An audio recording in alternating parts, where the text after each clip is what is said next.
Hey everybody, good morning. Rob.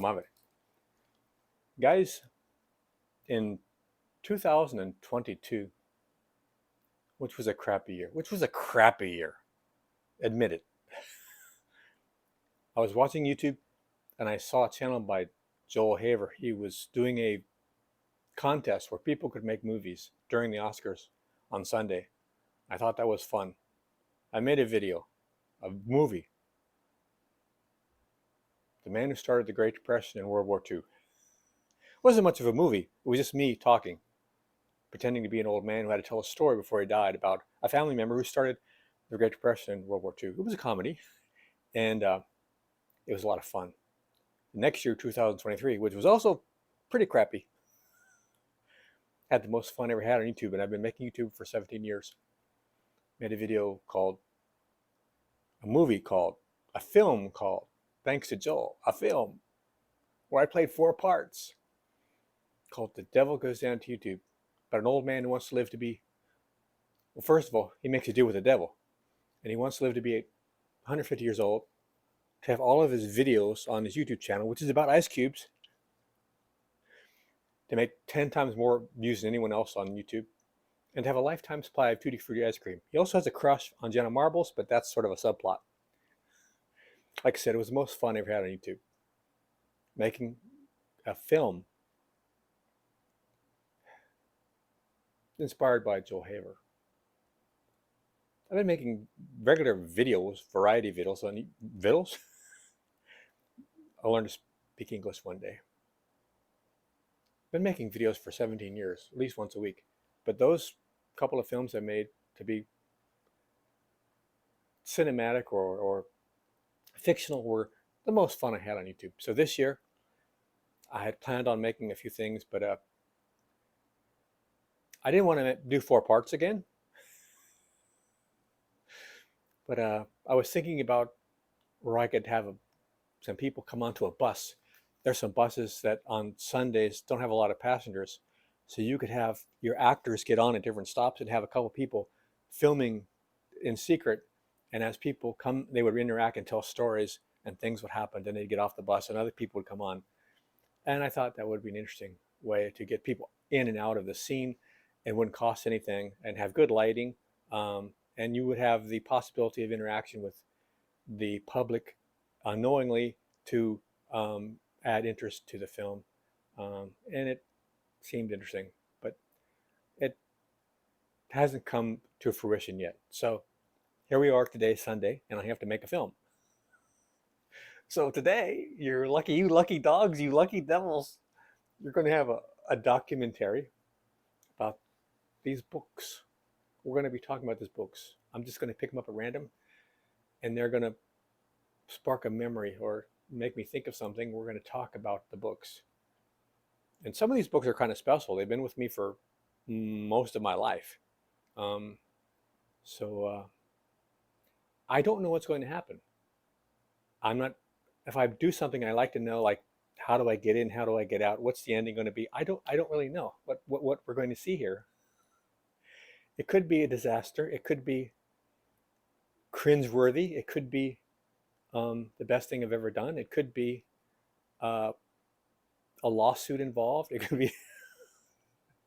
could be just the inner workings of a fast approaching old guy on YouTube talking about his books that he's loved for decades.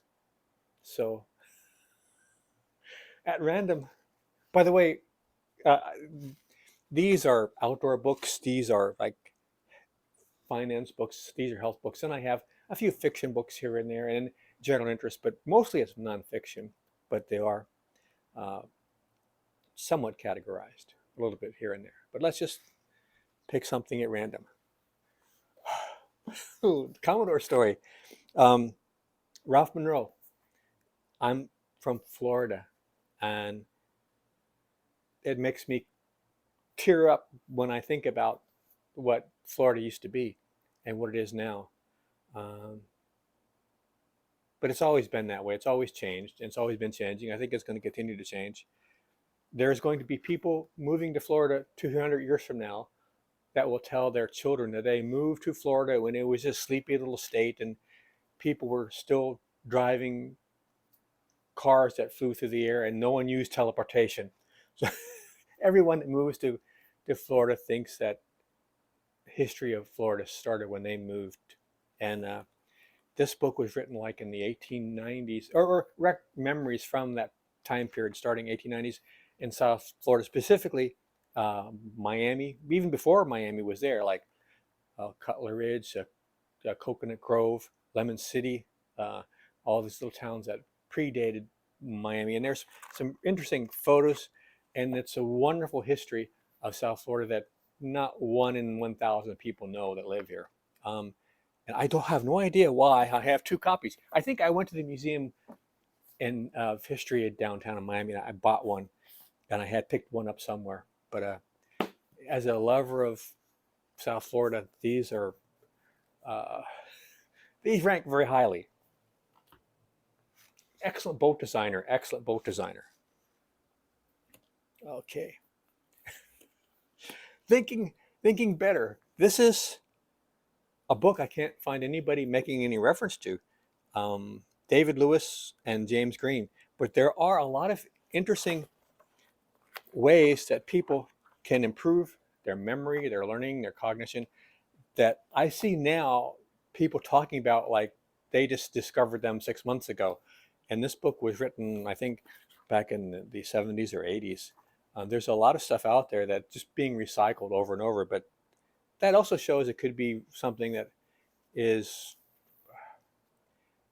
verifiable. It's something that if people continue to regurgitate something that works, it might be something to look into. What do we got here? Body for life. Eric Newby, the last great grain race. He's surprisingly humorous, funny guy. This was a guy who wrote a story about sailing on a giant square sail, fully rigged ship from Australia to I think Europe during the grain races. Every year when Australia would have their wheat ready, they would ship them, and oftentimes when they still had available these old sailing ships. And this was one of the last active sailing ship of that time period. They don't exist anymore. They were magnificent machines, and the people that worked on them were just, they had balls of steel.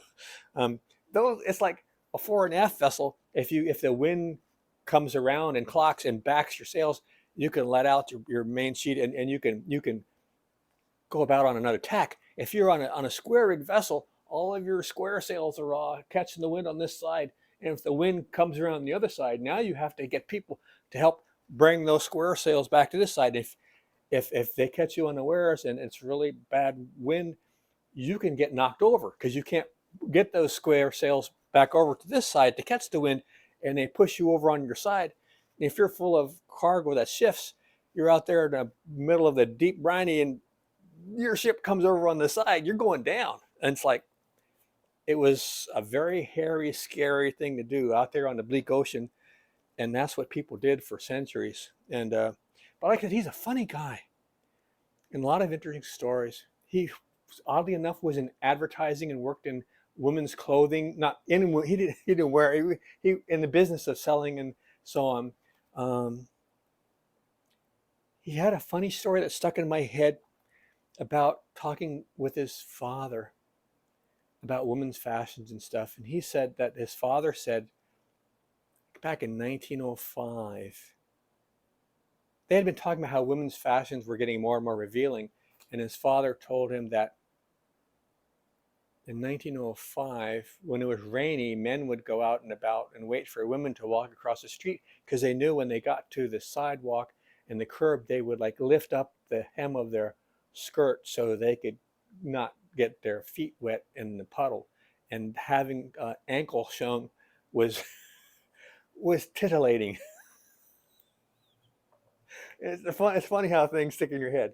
But wonderful story of Eric being on ship where he didn't know the language, because it was like a Norwegian ship, and it's a really great story. And actually, he's a very good writer. multiple streams of income. I have no idea. Um, it hasn't clicked. Boop, boop.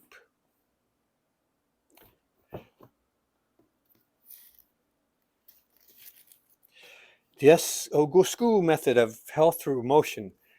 I have been wanting to read this book for the last 20 years. I read a few pages and I know it's something in here is good for me and I need to learn from it. And I've even tried to find videos on YouTube about it. And there's something in here I know that will work for me, but I just, for some reason, have to this day not gone and dug into it and found that every book, if you can get one good idea from a book, it's worth the time you spent. And I haven't spent the time yet on this book, but no one recommended it to me. It just, I read about it and it just seemed like it had something in there that could help me, and I still haven't used it. Um, the Water Wagon was by Robb. He was a guy, a businessman who had a line of outdoor books in Florida. He specialized in them. And he, during the war, since he was an outdoorsman and a fanatic fisherman, which many people, my dad was a fanatic fisherman. Back in the old days, before the internet and all the different things that we have to grab our attention, different things to do, there weren't that many things to do. You had outdoor sports, fishing and hunting, and you had bowling. Bowling was huge. In fact, Miami had the Bowlerama. They spent $1 million on that building. It was the second largest amount of bowling leagues in the whole country was in Miami, believe it or not. I think it's because Miami had good weather, so around the year people could do things outdoors, and they had a lot of people involved. And what I'm getting at is there weren't many things to do, and one of them was fishing and outdoors. And Rube, during the war, kept thinking about what was the ideal way to take advantage of fishing in Florida, and he came up with a little, like, tiny little houseboat you could live on and go fishing, and you could actually transport it, and it had wheels on it. Like, you didn't need a trailer; it already had wheels, and it was called the Water Wagon. It's a beautiful book because he talks about little parts of town in Florida that now are these big cities. And it's a little time capsule of Florida that disappeared a long time ago. If you're an outdoorsman, a fisherman, this is a wonderful book. Boom, boom, boom. Oh my goodness. I don't know if we have enough time for this one. This was by Brigadier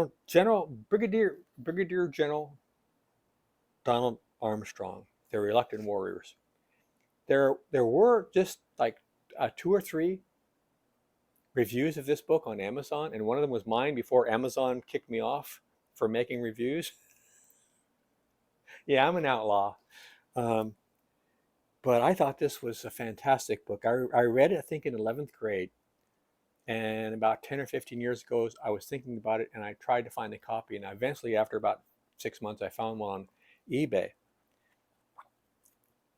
This is a book about basically the Third Punic Wars, which was the wars between Carthage and Rome. And what happened at the end is something that's so unbelievable. At the same time, I've never understood how come no one has ever made a movie about what happened between Carthage and Rome in the end, because the ending was cinematic. It was epic in the truest sense of the word. People use the words awesome and epic nowadays, like, oh, this banana pie is epic. No, no, man. The Third Punic Wars and what the Carthaginians did to fight back against the Romans, that was incredible. It was just incredible. If you don't know, Carthage was a city in Tunisia. I think originally the people settled there from the very far eastern part of the Mediterranean. They moved there to get away from the king or something, because it was like royal families were fighting, and so a bunch of them got in their boats and left, and they went to Tunisia, and the Tunisians allowed them to have a small bit of land. The legend is, and it's a legend, that they, because the Carthaginians, they were known throughout the Mediterranean as traders, so they were welcome there because they would be coming to trade metals for animal hides and so on. So they weren't like invaders. They knew these people, so they let them stay, and they grew there in a port city that over the years they fortified and built up and grew and grew. And Carthage became a great sea power. And in the early days of Rome, Rome was never a sea power. Carthage was, and there was always this big rivalry between the Mediterranean is like kind of oval, and like you've got Italy here, and then on the very top of North Africa, Tunisia. So by sea, Carthage and Rome were close, but by land, it took forever to get.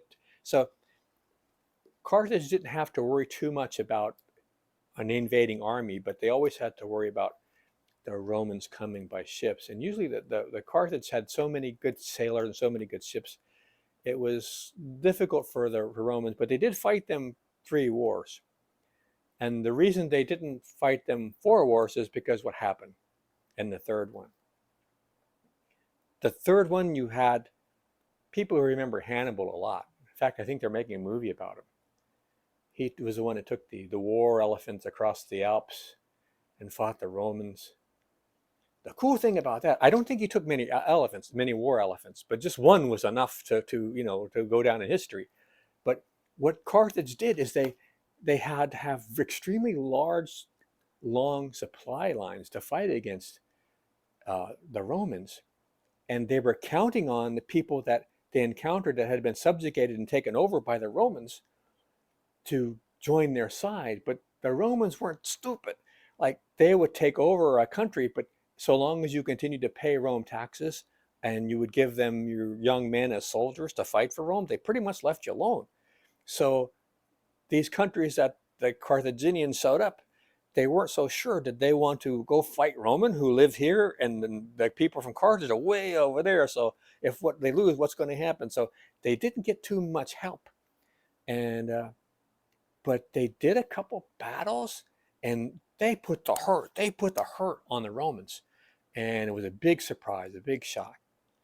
But eventually, the Romans got their act together, and Hannibal had to leave, and they actually left, I think, through their bases all the way through Spain and all the way back. And so the Romans said, this is it, no more, nunca.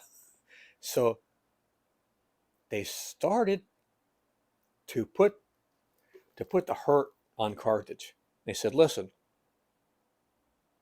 we don't believe you're going to be at peace with us. So to prove that you're not going to fight us anymore, you have to pay us. Otherwise, we're just going to get rid of you.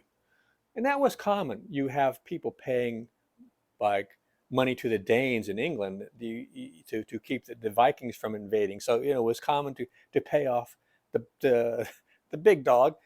So they did that for a long time, and then the Romans said, well, you know what? We still, even though you're giving us money, we don't trust you. So you know what? What if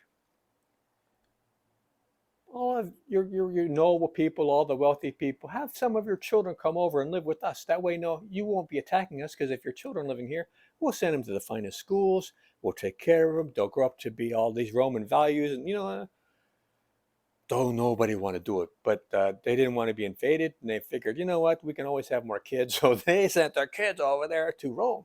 Some of them, they went to the finest schools, and some of them, they got to wear iron bracelets around their neck and their arms, and be slaves.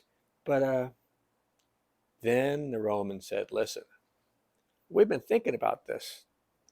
We don't really trust you. We know you give us money. We know you sent your kids over here, but here's the deal.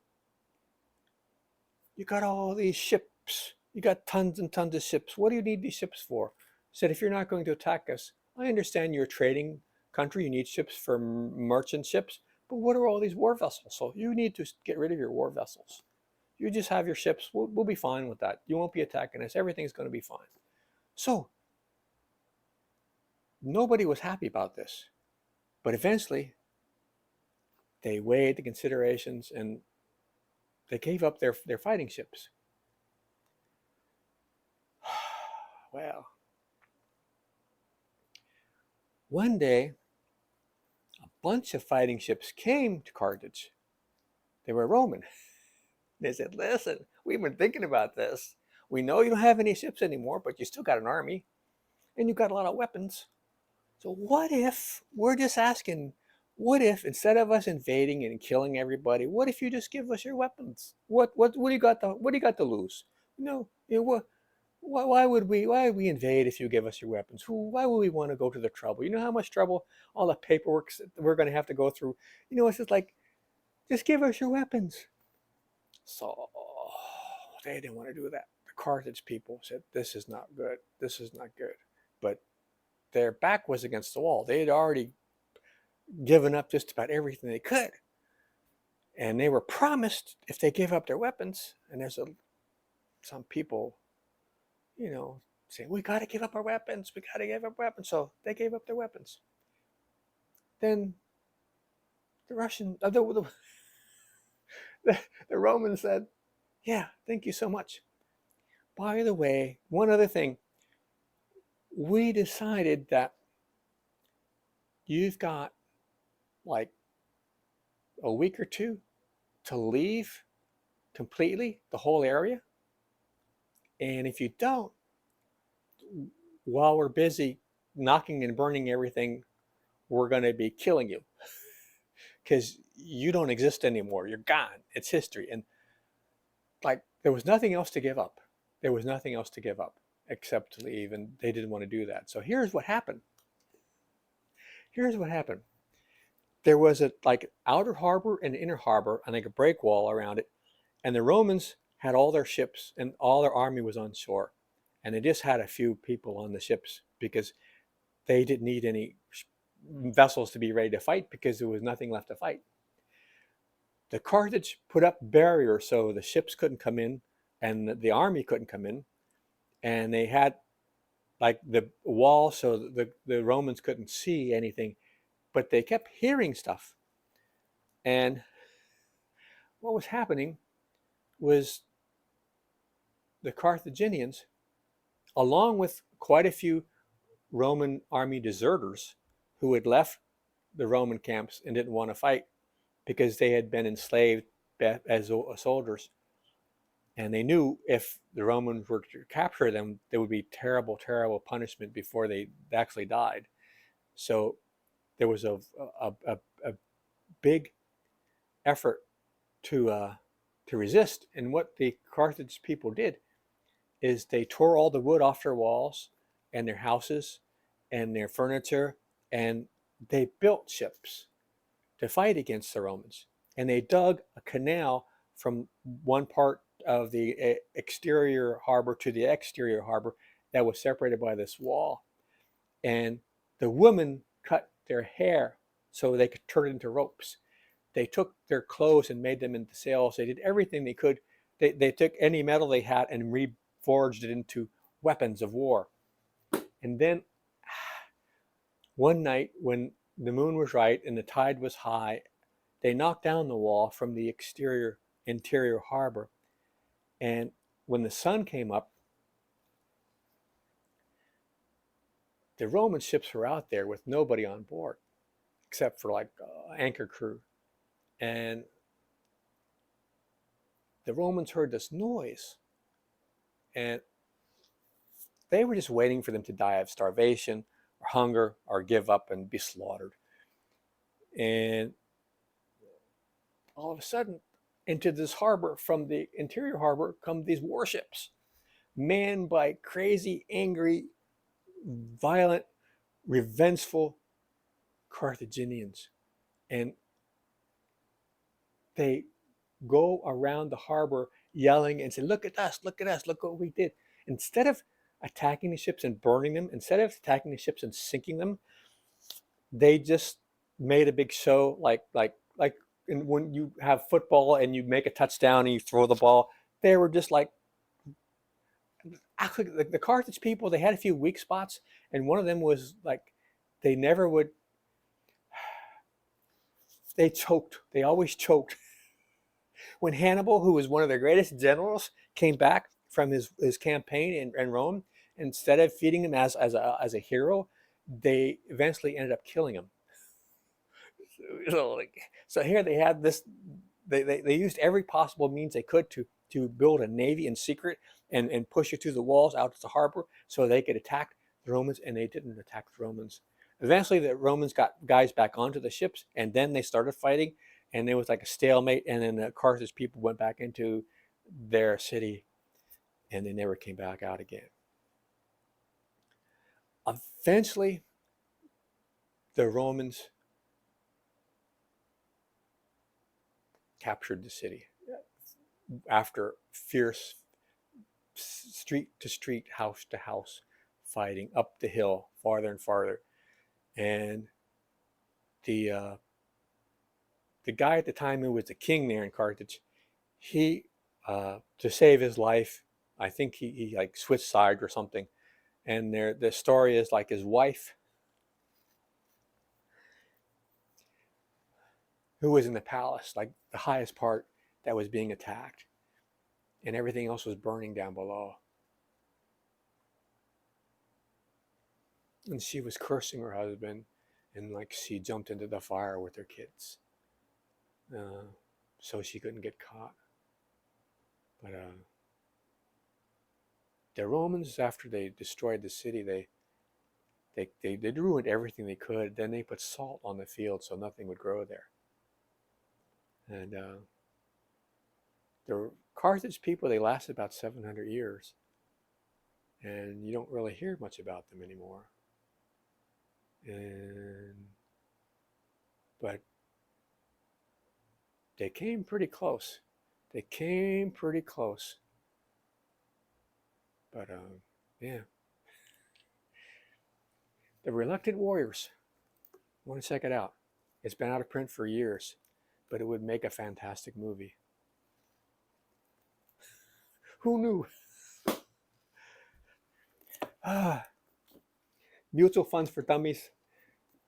30 years ago, if someone had just given me the advice to put money into an index fund of the market and just forget about everything else, it would have been a lot easier.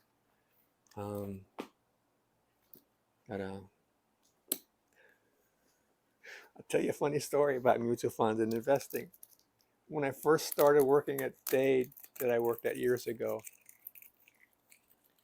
they had an incentive investment program where they would match your funds 3%, 5%, 6%, whatever. I didn't trust them. Why were they giving me money? They take some money and they match it. Like I don't trust it.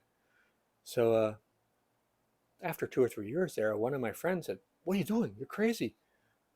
And so he convinced me to join. And like a couple months later, there was a stock market crash in 88, 80 something.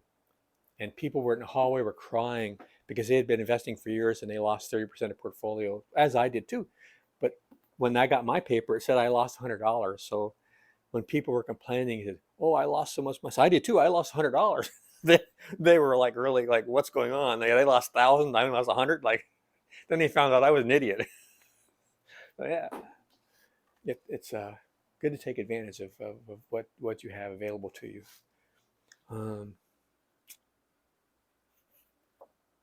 The Hispanic presence in Florida, it's actually incredible how far back the history of Florida goes. There's a lot of good stories about the history of Spain and Florida. But Florida, there's a bog, a Windhoven, I think it's called, in Central Florida, where they have found the remains of people that could date back as far as 10,000 years ago.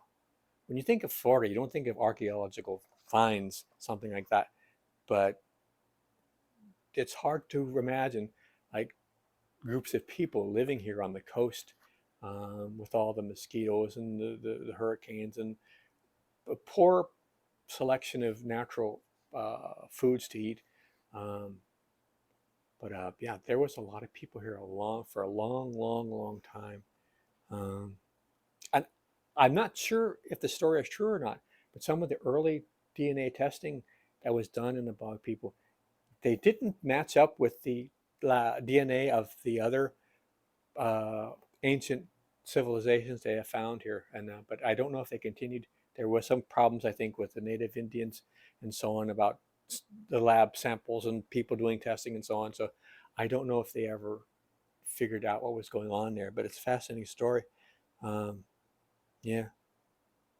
Great thing about Spain was they would always keep records of everything. And there's a lot of good information they left about early Florida. Or Florida, until they came up with air conditioning, was one of the least populated states in the whole country for the history of the country. Um, and it was a Florida guy that invented commercial air conditioning. Boo, boo, boo. Diving into a Flash of Gold. One of the best treasure books ever written. I think I've talked about it before. It's a great book. It gives you detailed instructions, right, where you can find the ships and so on. It's a great book. What have we got here? Oh. Miracle cures, who knows? Secret food cures, I'm thinking about changing my diet and just focus on the most healthiest, nutritious food it's possible for me to eat, and that would be dietitians, because I am a cannibal, and I think dietitians would probably be the best thing for me to start eating. Um, uh,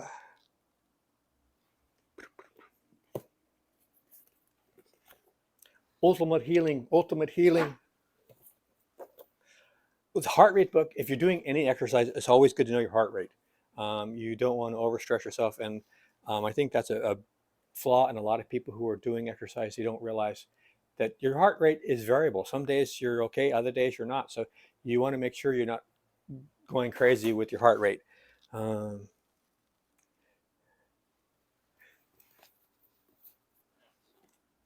Stephen Key, One Simple Idea.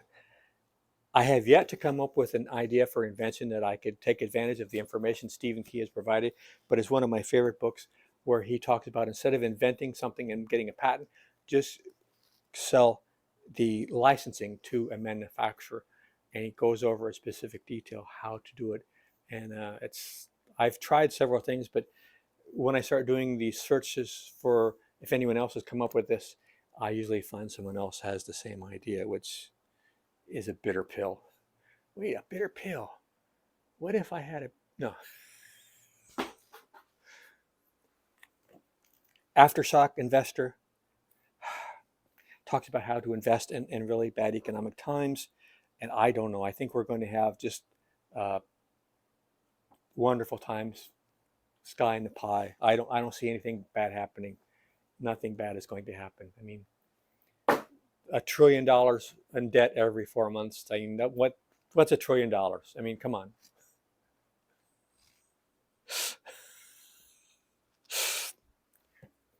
Overdiagnosed, making people sick in the pursuit of health. I think the fourth largest cause of death in the USA is doctors and medical procedures and the wrong medicine and too much medicine, not enough medicine. And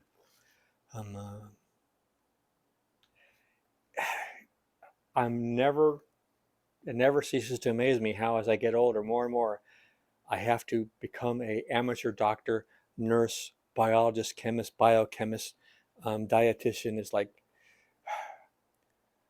years ago, you had a medical problem, you went to the doctor, and that was it. Nowadays, you just got to be like, you're on Star Trek going through the universe looking for answers to things like, and the answers keep changing, and the questions keep changing.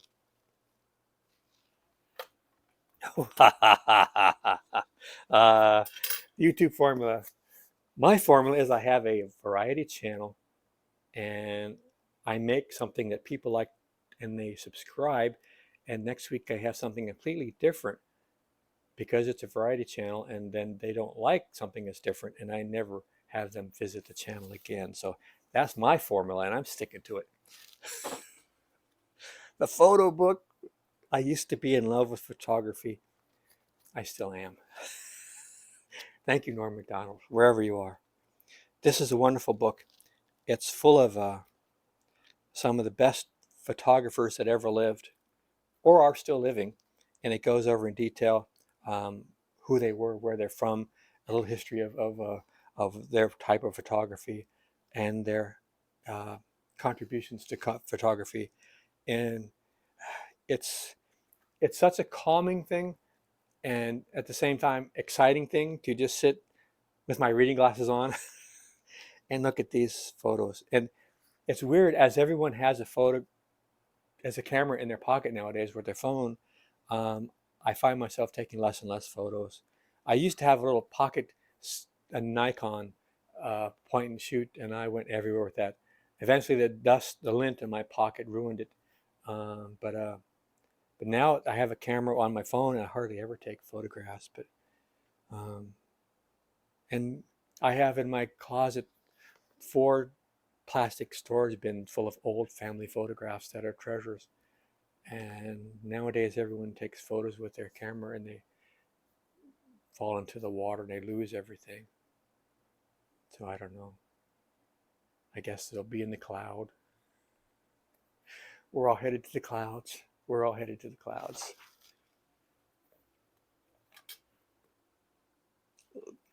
Barbara Ann Kipfer, 5,203 things to do instead of looking at your phone.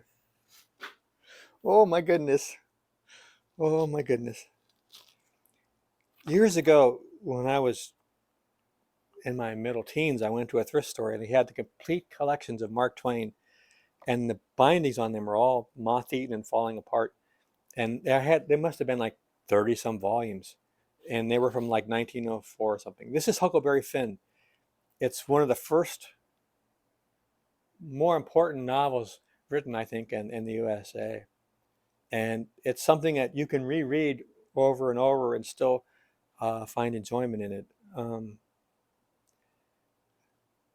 I bought this and it had somebody's name, Buddy Lorsch. Buddy Lorsch, top floor, 175 Sterling Avenue, Yonkers, New York, USA, 1942. And then there's a space, then 1904, as I guess he was going to continue on. And at the bottom it says the world. It makes me feel good when I see that. I found out that I did a search for this person, and I found out a few years ago there was a Buddy Lorsch here in Florida, and a county or two above me, and it's the same Buddy Lorsch. He had lived in Yonkers, New York, and then he married and moved to South Florida, had an electrical company. And I was going to try to find his family members and send this to them because I thought maybe somebody would, who knows, but is anybody going to really care of my stuff? Who maybe nobody would care about this, but um, this was a young teenager in his like early teens, mid-teens, reading Huckleberry Finn in 1942 on the top floor, 175 Sterling Avenue, Yonkers, New York. And yeah.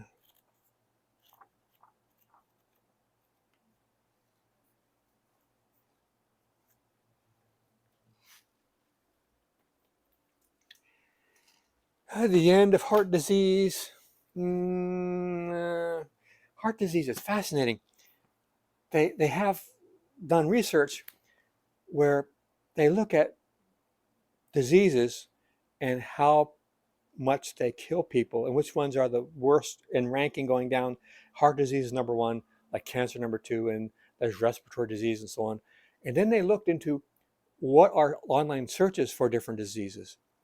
And like some of them, the things that kill people, like terrorism, there's a lot of search for that, or something else. There's a lot of search, but there's some of them. The amount of search is close to how many percentage-wise that people die from that disease. But heart disease is really weird. It's the number one killer, but it's not the number 1 search. It's like the number 7 search or something, which is weird. Not just in the USA, but in England too. So that's always been an oddity to me of why there's so few people searching about the number 1 disease. Melatonin. I'm not a pill taker, but the guy who wrote this book, Russell J. Ryder, PhD, he's on YouTube. He's in his 80s, and he wrote the book on melatonin, and he still takes it every day. And I'm not a big fan of taking anything, but I take 2.5 milligrams every evening before I go to bed. And I'm I'm on board with the melatonin.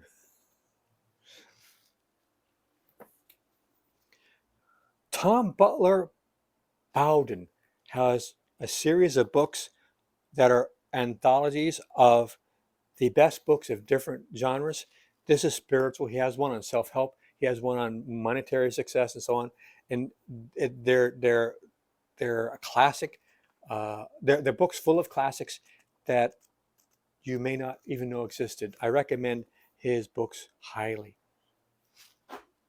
Here he is, self-help. A lot of good stuff in there. Some people don't believe in self-help. They believe that everything's genetic or everything's preordained, predestined. Um, I figure if it's just 5%, I'll take what I can get. Linus Pauling, How to Live Longer and Feel Better. He was, as many people remember him, as the father of promoting vitamin C for health and long life. And I was taking vitamin C and I thought I should look into the downside. What is the negatives of vitamin C? And there was some little bit of here and there, but nothing big. And I read this one guy. He said that the man who earned 2 Nobel Prizes in different fields of science was wrong about vitamin C, and he could prove it because if Linus Pauling had not taken so much vitamin C, he probably would have lived longer. And I looked up Linus Pauling, and I think he died at 94. So it's a shame he didn't take so much vitamin C. He could have lived even longer than 94. Yeah.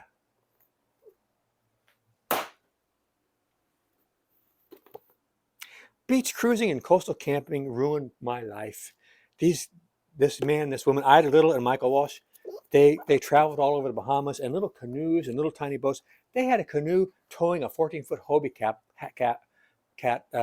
to carry all their extra supplies through all the islands in the Bahamas, and they would be there in the fall and the winter every year, and then go up north in the summertime. And they lived the life of Riley till Riley came home. They didn't spend a lot of money, and they were doing stuff that people always in the cubicles think about what they would do if they didn't have to work in a cubicle. And I never did it. But look at that photograph of them on the beach there in the Bahamas with the storm coming in, their little canoe and their tents and stuff. It's you don't want to read that book. Pretty much the Bahamas have changed by now anyway. But 50 prosperity classics. Um, yeah, I'm still buying stuff at the Dollar General store, so you know it's working for me. Revitalize your life after 50. I love this guy, Jack LaLanne. Most people don't know who he was, but he was one of the first exercise guys. And some of his exercise have been proven to be counterproductive, that the physical therapists don't recommend anymore. But overall, if only for his enthusiasm, that alone I think is worth looking into. Brian Tracy. Brian Tracy is one of my favorite inspirational, motivational authors. I like him a lot. He's got a lot of practical uh, ideas about how to do things, get started and get off the couch. And um, this was something, it's not my favorite, but I thought was worth reading because people were always talking about the people that live the longest and so on. And they always talked about Okinawa, and it has what the Okinawan people were eating. I did some more research, and from what I understand, like a lot of the younger Okinawan people aren't living the lifespan of the older ones, and their diet is changed, and also some of the studies may have been flawed because it looks like that some of the participants were telling the researchers things they wanted to hear. That's this is what I hear. I don't have any evidence of that, but I've been hearing things. So you want to take stuff with a grain of salt, but it's worth looking into. the Japanese now have the longest living lifespan, I think, in the world right now. So it's always been interesting to me because I eat a lot of similar stuff, but I don't know how well it's working. They get okay. Uh,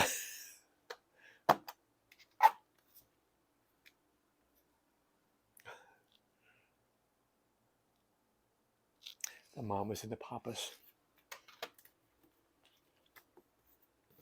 1 minute workout, high intensity interval training. That's something I'm going to always start tomorrow.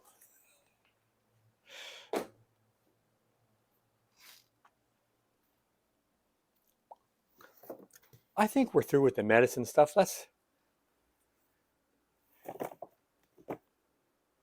The Complete Walker. There's so many books on the book. There's so many videos on YouTube about people interested in small houses or in living in cars and vans and stuff. Colin Fletcher, this is, I think, like the fourth edition or something. It's the Bible of hiking and so on.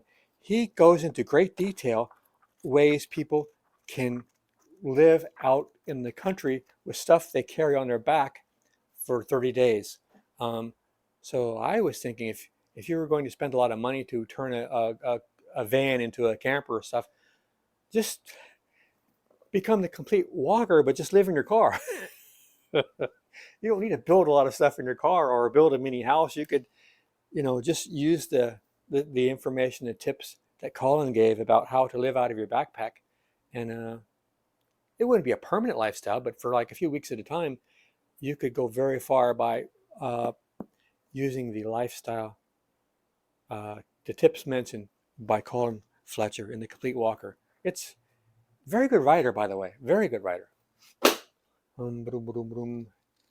Oh, speaking of good writers, I don't know if Jacques Cousteau had help with this or not, but the the Silent World was one of my favorite books ever written, and it's has a very good style. It communicates very well and elegantly, in fact. And it's such a wonderful book because he talks about the invention of the aqualung and exploring the undersea world. It's as if a bunch of people got together and made rocket ships and went into space.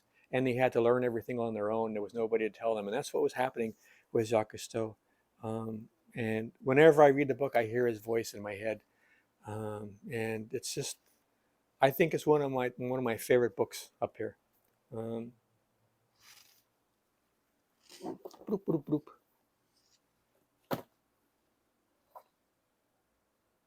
Land from the Sea, a very good book about the geology of South Florida. The 1986 Florida Outdoor Guide.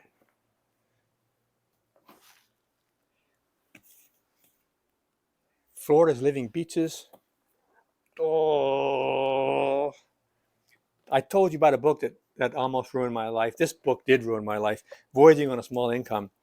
Annie Hill, her and her husband uh, built a boat in England and sailed it just about wherever they wanted to go. Junk rig, which is my favorite rig. And at the time in England, you could get 10% interest rate on bonds from the government. So they would work and put their money in the bonds until eventually the money they were getting from the interest allowed them to live very frugally on boats, and they traveled all over the world living on their bonds that they had made from doing jobs, on the side. So just a wonderful response to the world. It's like people always complain about things like that you can't do this or can't do that. It's like some people. Do you ever have a sidewalk and you walk down, you notice little cracks in the sidewalk and you have these plants growing in the cracks? Sidewalk is inhospitable place to grow plants.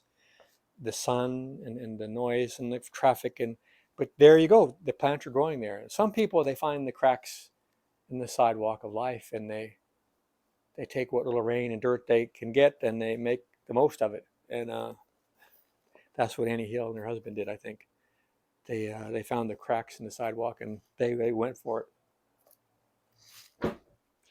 Boop, boop, boop. How to create your own fad.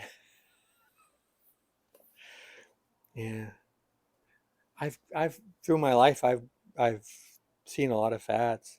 When I was a little kid, they had hula hoops. Then they had the slinkies. Then they had the pet rock. Then they had the beanie baby. Um, Now they got the Bitcoin. No, no, just joking, just joking. Um, so it's interesting book, interesting book.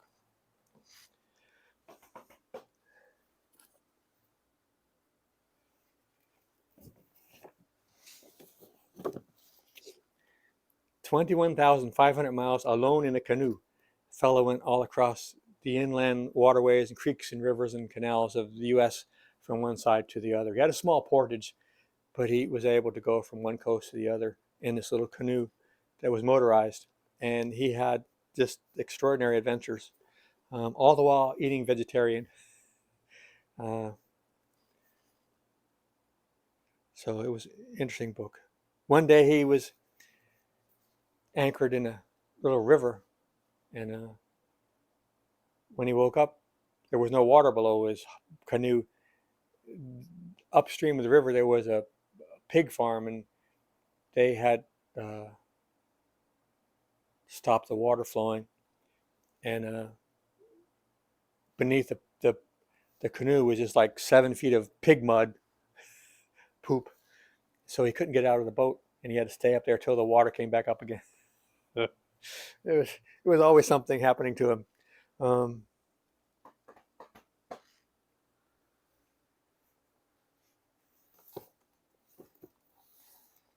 the $50 Up Underground House book. I should do a review of this. This is a very good book. A fellow wrote this book where he came up with a way to dig a house into the side of a hill using a shovel and a pick, and then getting some boards and stuff to line the walls and so on, and have a very comfortable dwelling out of the rain and wind and sun and the heat and the cold, um, on his own land. And his supplies of everything to build a house cost $50. Mike Oler, um, he's pretty popular in the, used to be very popular in the alternative building.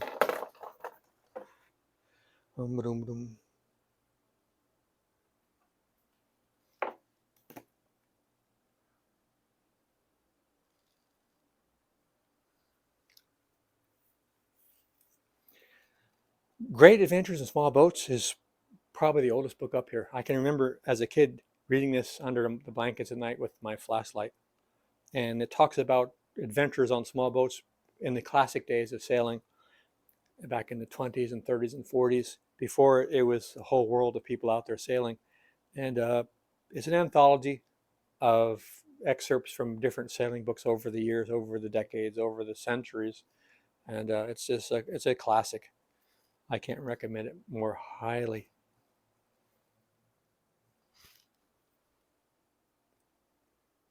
Let's get into some nonfiction or some fiction stuff. Let's see what we got going over here.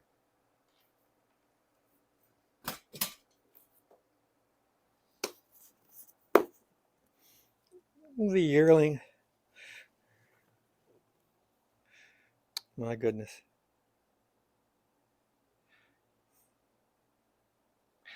Marjorie Rawlings wrote The Yearling, which they made into a famous uh, movie starring Gregory Peck, and I'm unfortunately forgotten the other people's names in the movie. And it takes place in northern Central Florida back in the old days. And it's just a snapshot into what Florida was at one time. And it's, yeah, it's one of my favorite movies. And it's a very well written book. I have one of her cookbooks over there, her only cookbook that she wrote about when she lived in a house here in northern Florida. Um, yeah, it's a very good book. Marjorie Ann Rawlings. No one talks about her anymore. Nobody reads her anymore.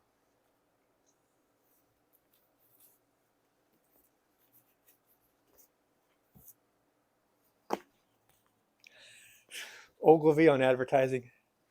When I was younger, I wanted to be not be in but I wanted to use advertising, like on eBay and so on, and or on the websites, and it's still one of my favorite books on advertising. There's one advertising in here about an automobile, and the first time I read it, it made tears in my eye. When is the last time? Let's see if we can find that sucker. Oh gosh, we got to find it.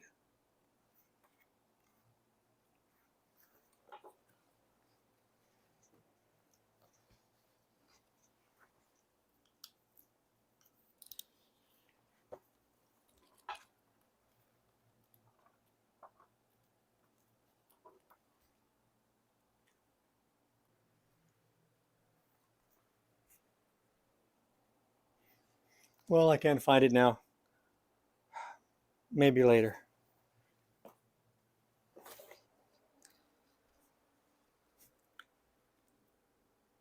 I have a couple of books that the spine is on the inside. The reason, because if someone were to visit, I didn't want them to see the titles. So now I'll show, instead of visitors, everybody else. Does that make any sense? Susie Bright, How to Write a Dirty Story. Story of, Pauline Rage. Dirty book. Susie Bright, How to Write a Dirty Story. Some years ago, people were making a lot of money on Amazon writing X-rated fiction, adult fiction. And I was thinking, I grew up reading penthouse letters. I could write a dirty story with my hands tied behind my back. I'm not sure. Well, I am sure what I would use to write with, but we won't go there. The deal was like, let's say I did do it and I started making a lot of money at it. I wouldn't be able to stop myself. And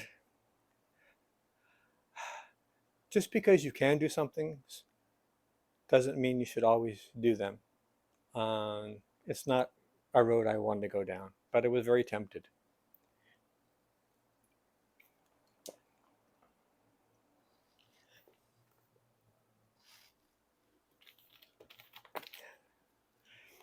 This is Archie and Mehetabel from the 1920s by Don Marquis. Nobody knows who that is anymore. Don Marquis was a newspaper columnist who said that he had some bugs and insects and rodents that were doing his stories for him, and they couldn't operate the typewriter and use the punctuation keys or capital letters, so everything was without punctuation or capital letters. And these were stories that were written by the little bugs and insects and rodents that were in his, and then the cat that was in his office building at night while he was away. And they're wonderful stories. This is just pieces of tape I put on there with shoe polish to make a fake leather. This was while I was on a ship, I think. One of my first ships, just something to do, pass the time. This book, these two books, Adam King and the Wasteland Machine, and Adam King and the Graves of the Wasteland, are by Mark Betcher, better known as Manic Mark, who has a channel but has stopped several years ago actually making content for it. And Mark is one of the more interesting people on YouTube, I always thought. He didn't have very many viewers or subscribers, but he was a Renaissance man. He was into music to a very high degree, and comedy, and doing wonderful stories. And he was an outsider artist and a musician. And he wrote books. And I bought these two. I keep them in a bag so nothing bad happens to them. He has a couple of blogs where he goes around and he finds records, LPs, albums in thrift stores where he lives in part of Ohio or Kentucky, that area part of the country.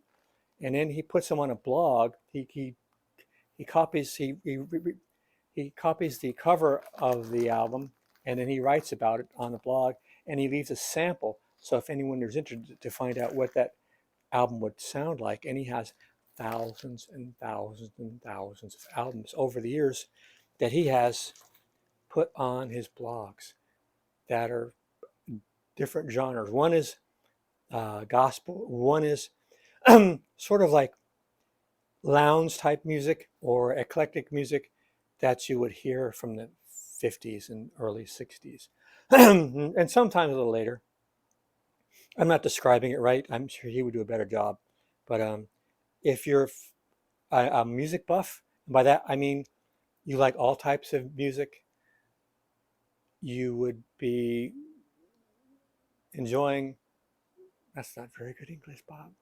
You would enjoy yourself if you went to his websites and checked out the different music that he has on his blog that are just have disappeared and no one even knows they ever existed. He's a national treasure. How to Build a Tin Canoe by Robb White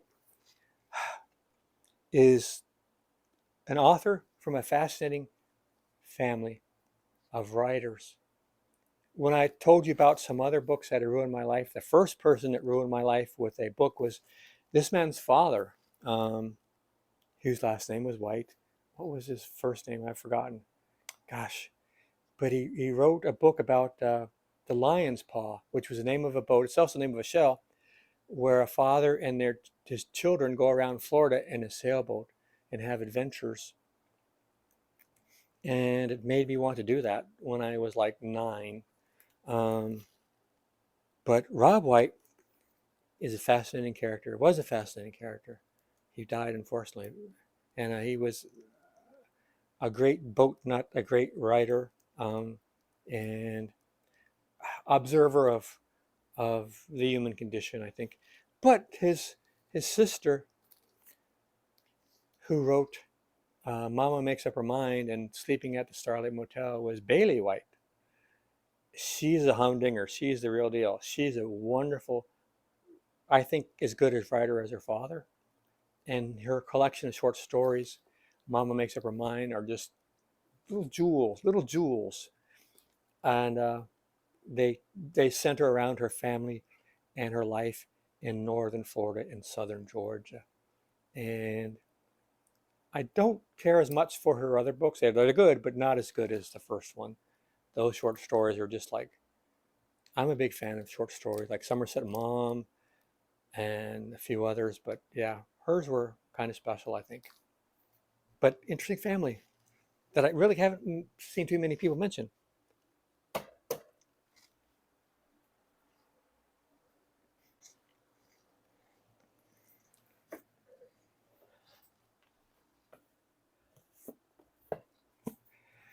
Douglas Adams, The Hitchhiker's Guide to the Galaxy. I used to have a leather covered edition that an old girlfriend ended up with. And I miss one of them dearly. I miss both of them. Um, One of my favorite writers. And this is science fiction, and it is comedy, but it's great comedy and it's great science fiction. And whether you only like one or the other, it's worth reading. It's just so many wonderful characters and stories, and it's just a never-ending story. It was sad when he passed away. I met him at a book fair, and he signed that leather volume, and it was so sad he passed away at such a young age. But I don't think he ever made anything better than this, though. Um, Jonathan Winters, Winter Tales, my favorite all-time comedian. Some of these are a little, they're, I don't think some of the stories worked, but some of them, they'll never stop working. Jonathan was wonderful. He was, he was a gift.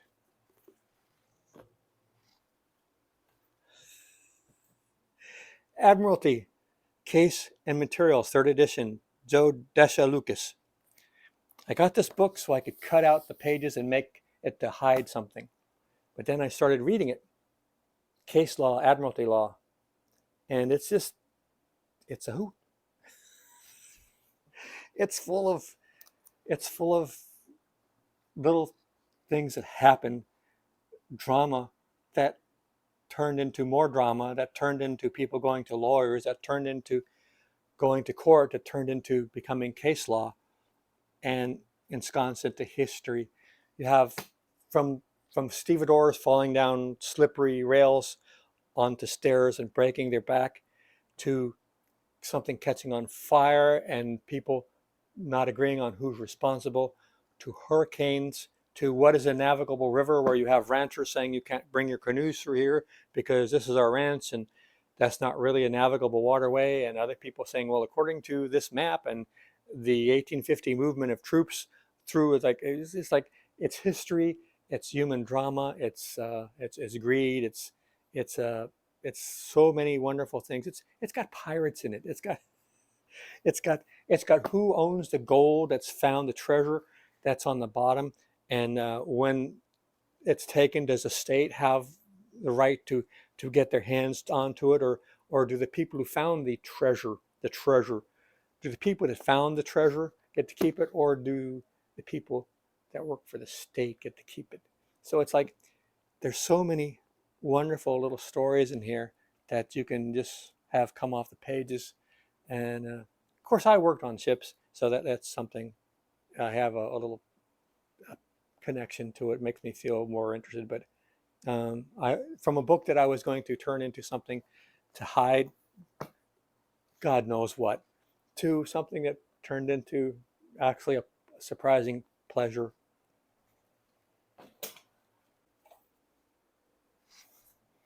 We talked earlier about Rube Allen. This is one of his books, The Dictionary of Fishes.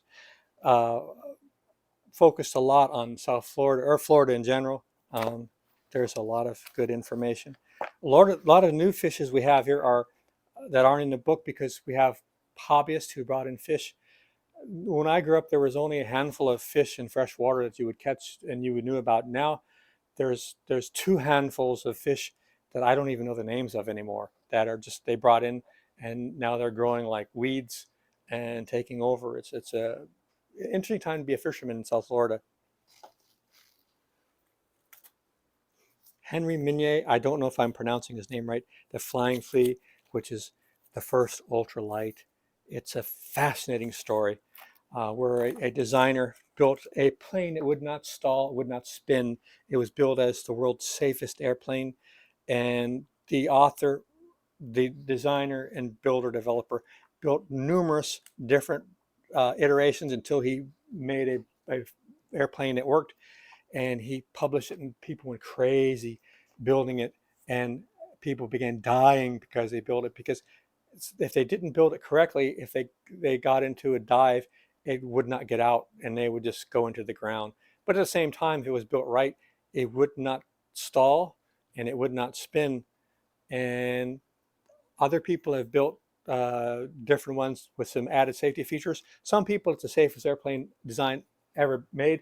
Other people say it's a death trap, but I like it. Southern Skies, Gentle Breezes, one of the most popular, enjoyable things I ever sold on eBay. I've got over 10,000 sales, and I've been selling since they first started. I still sell. And I started selling paintings in the style of the Highwaymen Floridas, which were a bunch of African Americans. A lot of them had been farm workers for orange groves and so on. And I think Palm Beach County, maybe farther up, Martin County, St. Lucie area. They met a landscape painter whose name escapes me at the moment. And he taught them enough to learn how to paint in a style of their own. And they began painting instead of working on the farms, and then selling their paintings to dentist office, law firms, and businesses, homeowners, and they were done in a uh, style that was uh, early Florida. It was rustic and tropical, and it was brilliant, alive with colors that uh, weren't being done by other Florida painters so much. And they would sell them for $20. They would get crown molding and use that as the framework, and they would paint on Upson board, which was a type of drywall, which they don't make anymore. And they kept their costs down, and they would load up the back of their cars with paintings and drive around, and we sell them on street corners. And now some of them are worth, some of them like Newton Brothers are worth as much as 10,000. But anyway, I had some people that were artists, and they didn't like selling on eBay, but I did, and I loved their work, and I began selling their paintings. I had to frame them and uh, I put them on masonite because I didn't want anyone to use these paintings as counterfeit of these, because many of the ones that I sold were in the style of these, very close copies actually. And but none of these famous highwaymen used masonite, and these were on canvas glued to masonite, so there's no way people could had any idea what they were doing could be taken in as counterfeits. But the thing that I sold that I liked the most over the years on eBay were highwayman painting style, and I still have some here and there in the house. But they were wonderful painters, and they captured uh, a part of Florida that doesn't exist anymore. And I like their entrepreneurial spirit too. The Unknown Ocean, it's brilliant, fascinating book about oddities of the sea that people don't know that exist, and so on. It's a very good book written by a biologist, and wide-ranging, full of, if you love the ocean, sea, and mysteries and so on, it's a great book. It's a wonderful book. The Wanderer. If you remember the book, the movie, um, Dr. Strangelove, the general that went crazy was played by Sterling Hayden, my favorite part he ever did. And hardly anybody knows he was also a writer. He wrote 2 books. One was an autobiographical, and another one was uh, about the sea, but it wasn't so much autobiographical. And the Wanderer is autobiographical, and it talks about his early life working on commercial sailing vessels, and then when he got a job in Hollywood, and then when he almost went crazy working in Hollywood, and then when he left and to go back to sea, and it's this salt water just drips off his pages. But he's got a wonderful style of writing, and I'm I'm sad he only wrote 2 books.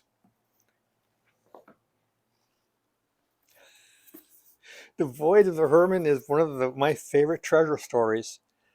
The dramatic story of the search for the $100 million treasure of Lima. Of course, it would be much more than 100 million by now. This was from a long time ago. Allegedly, when Sir Francis Drake was coming up the west coast of South America, he was attacking everything in sight, and some of the cities gathered up their valuables to protect and put them on ships to escape Sir Francis Drake, and he captured some of it, and it was hidden away on some islands. It was taken by some people and hidden someplace else. And this was a story of people's search for it, like before the turn of the last century. And it's a really wonderful, well-written story with photographs that just, you see some of these pictures of people on the islands that are living there, and like in the early days of Tahiti and so on. And it's an incredible book. Well, the best in tent camping, It's a 10-year-old book. I've had it for 10 years and I still have not gone tent camping, but I have a tent. Homemade guns and homemade ammo. I bought this 10 years ago. I still do not have a homemade gun or homemade ammo. On a side note, all of my regular guns and regular ammo were lost in an unfortunate boating accident, which seems to be very common. The 50 short science fiction tales. When I was a youngster in high school, we had a writing class and we were able to study the short stories of science fiction. And this is a classic. Introductions by Isaac Asimov and Gruff Conklin. These are brilliant. It's hard to write a short story, and it's not that easy to write a science fiction. And these are some of the best there ever was, I think. It's for super short ones. Speaking of the best, this is A Man in Full, Tom Wolfe. This is another book that I purchased so I could cut out the pages and make something to hide. And it turned into something I didn't want to hide. I just wanted to read. And I've become a fan. I've known about Tom Wolfe forever, but he just seemed to be like one of those authors that was famous for being famous.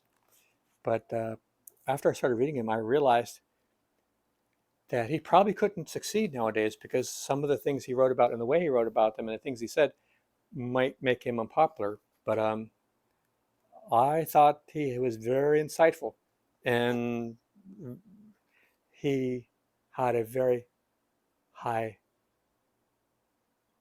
degree of expertise in expressing himself in the English language. Tom Wolfe. Let's do a couple more. What's a couple good ones? We've got some videos.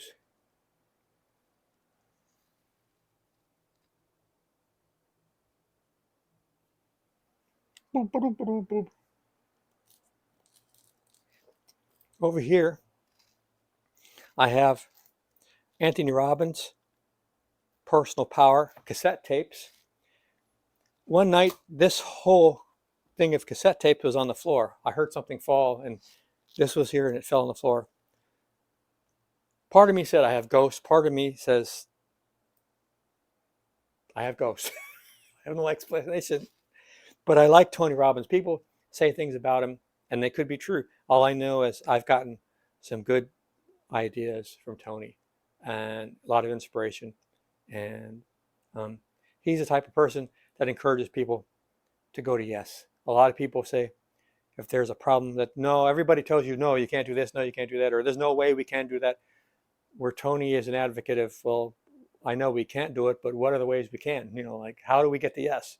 And he's always looking for an answer to things that he wants to do or change or become. So I love the guy.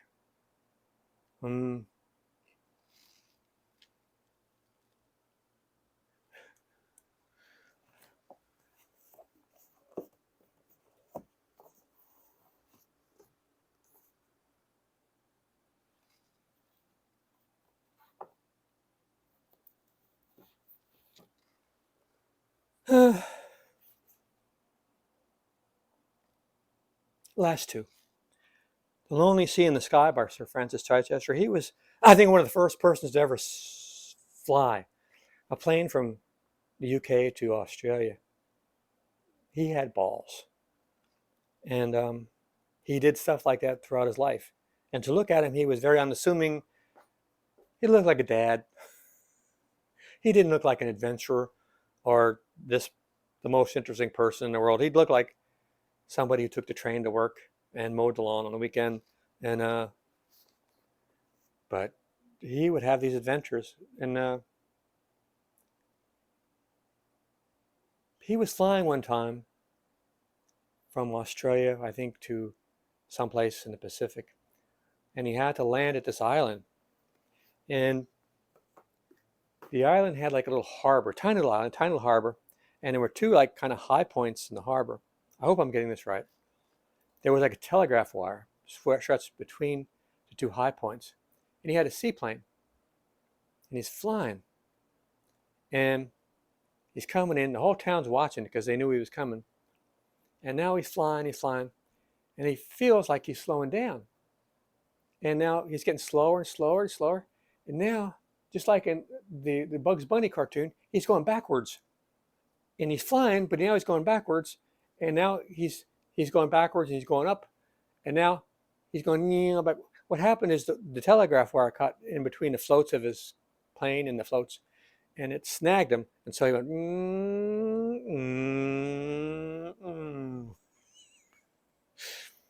and when he was on island, he didn't really have any way to get off unless he had to wait for a ship to come in months and months, or to fix the plane.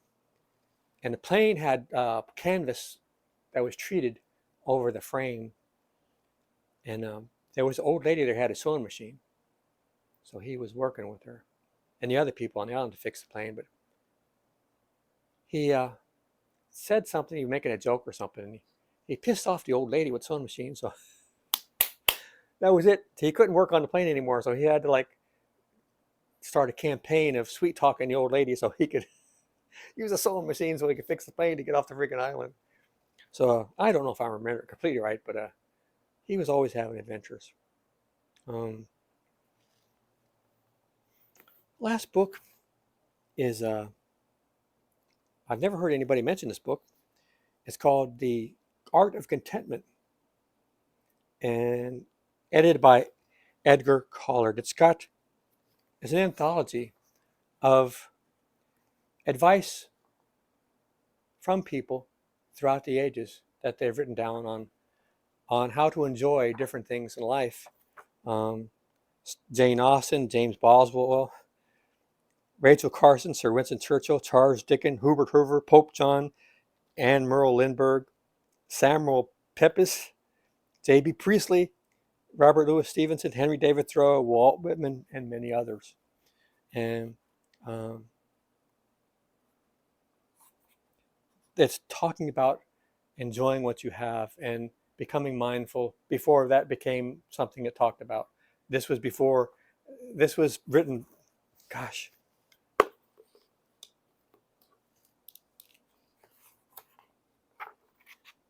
1974. Okay, it's not that old. Some of you think, oh God, that is old. But it's an anthology of people asking the question, what is contentment? And in different ways, people have gotten it over the years.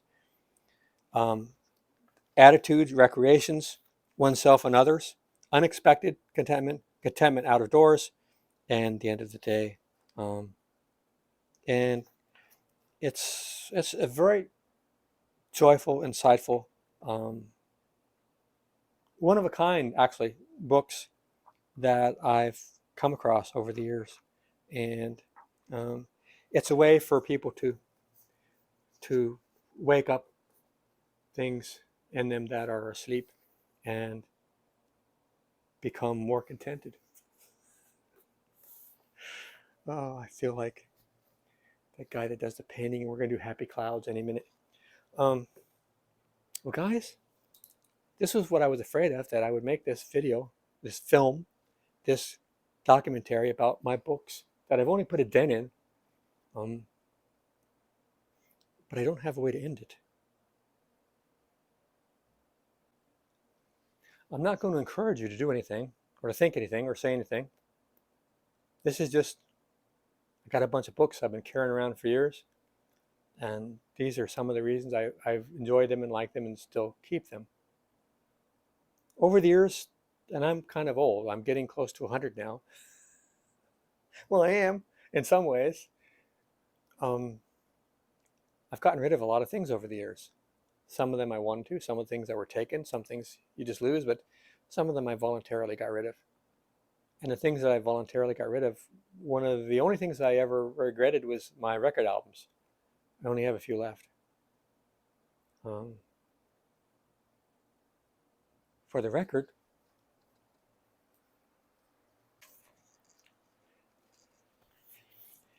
Janis Joplin's Greatest Hits, Good Dog, The Great Escape soundtrack,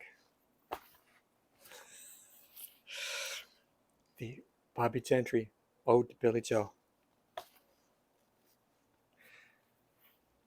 I regret getting rid of my record albums. These are like 4 out of 1,400. So I'm worried if I get rid of books, I'll be thinking later I shouldn't have gotten rid of them. But so what was I talking about?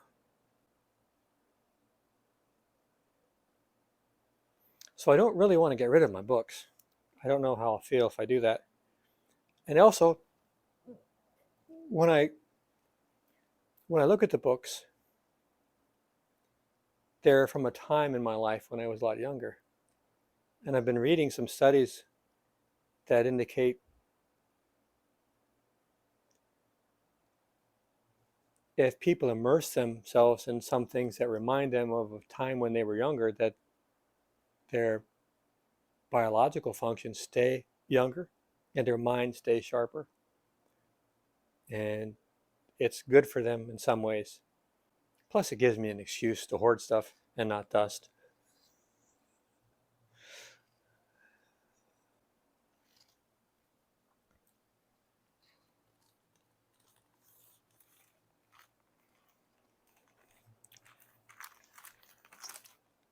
I guess I'll end it with the last book I have on my shelf was one that I wrote called Your Online Gold Mine Guidebook on how to buy and sell things back 1997, 1998. It came with a floppy disk that you could put in your computer.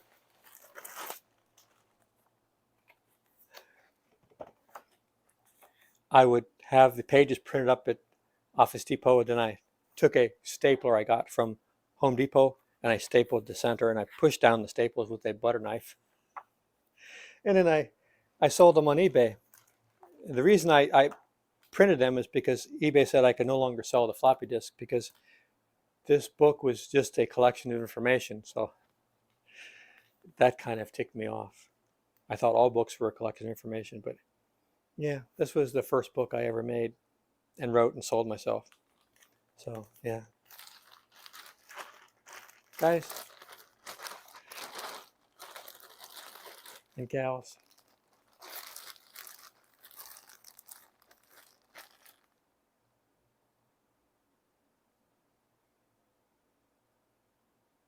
100 years from now, there's nobody alive that's going to even know I ever existed.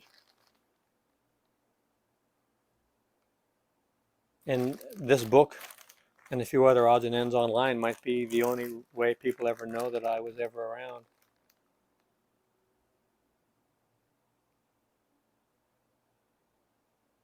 And I'm not okay with that.